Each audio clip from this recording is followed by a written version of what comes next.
Fine tie-patterned ornamental arts on woven rattan baskets of Mahasan, a sub-district of Banh Mi district in Lopburi province. Mahasan is a long-time weaving community. The community members have set up their own weaving group, and their products are oftentimes bought by people so quickly after they are produced and displayed because of the skill required to make such fine and delicate woven baskets. Chala, a native of Mahasan subdistrict, is now 62 years old and a leader on preserving the knowledge of basket weaving in Mahasan. Her family, as others in this community, has farmed for generations.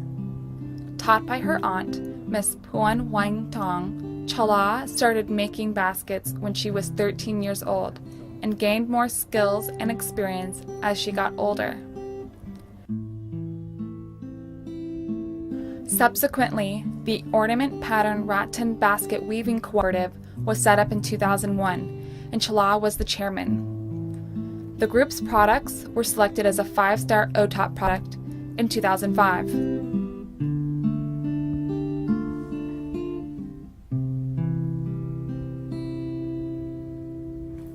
I started weaving in 1965, but the group was set up on June 21, 2001, so I personally had been weaving before.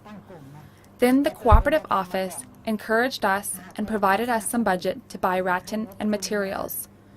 We shared those materials among the members of our group. The quicker they could weave, the more they could gain. When we have to go to exhibitions for our products, we take turns going. We showed our products at the Muangthong Arena in 2003, 2004, and 2005. The first year we went to this grand exhibition, our products were awarded 4 stars from OTOP. In 2005, we received 5 stars and were ranked #1 best product in the country.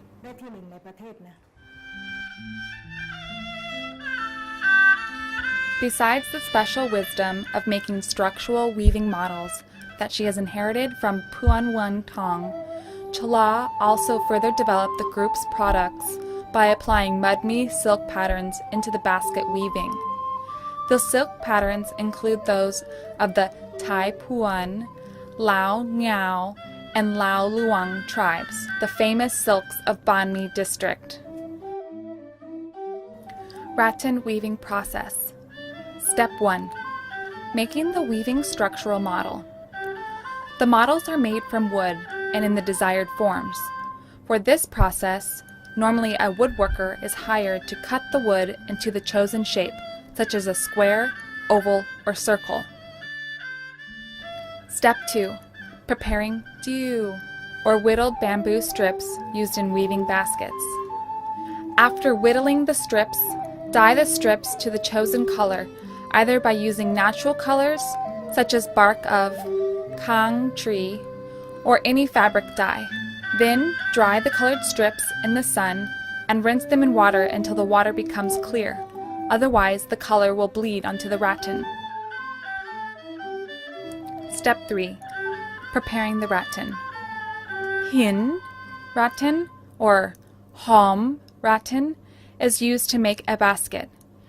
These types of rattan are small in size but have a fine surface.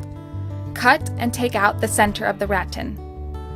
Whittle and smooth the rattan and shape the rattan by using a chuck liat, a tool used to shape rattan so that it is the appropriate or chosen size. Liat can be made from tin sheet or aluminum, such as a zinc plate or tin can cover, by nailing 10 holes of different sizes in it. The plate's sharpness will smooth the surface of the rattan and create the appropriate size. Start by first pulling the rattan strips through the larger size holes and then pulling the strip through the smaller holes. Step 4. Structuring process. Pierce the wooden structural model with a steel stick. Place split rattans on the edge of the wooden plate to form the base of the basket. Then, punch small nails into the rattan strips around the base structure. Vertically insert the prepared bamboo strips around the base, and then wrap these strips together in a row with a rattan strip in the same direction of a fishbone. When finished, start weaving the chosen pattern. Once finished, trim the bamboo strips to make the product look neat. Step 5. Making the edge of the basket. A bamboo stick is used to make the edge. Fasten the stick with glue and small wires on the top edge of the basket.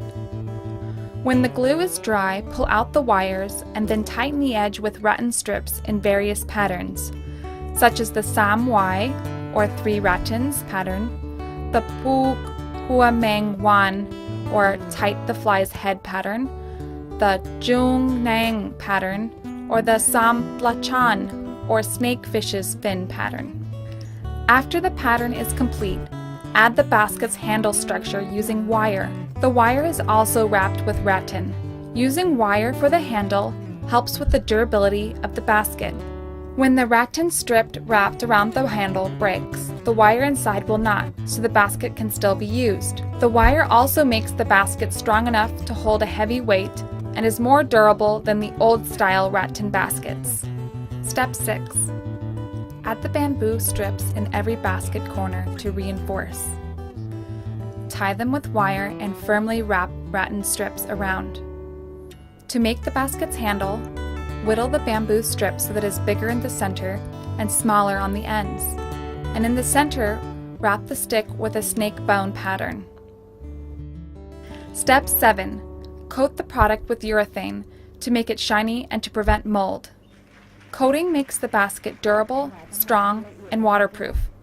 More importantly, it will protect the basket from termites and weevils.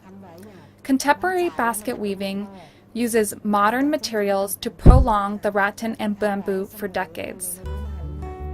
We have to thoroughly whittle the rattan strip to the correct size and shape so they look fine. If the rattan strips are too thick, when weaving the surface of the basket will be rough. We have to make the surface equally smooth all around. If you weave a lot, you will be good at it.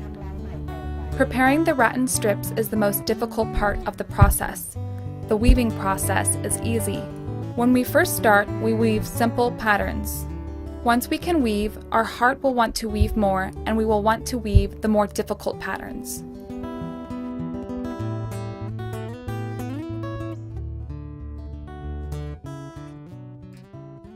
Chala has been invited as a guest speaker to lecture and educate on the wisdom of weaving to many interested people and students for years. She concludes that it requires effort, patience, and meticulousness to produce a rattan basket. Because of this difficulty, many people who used to make baskets have left this work.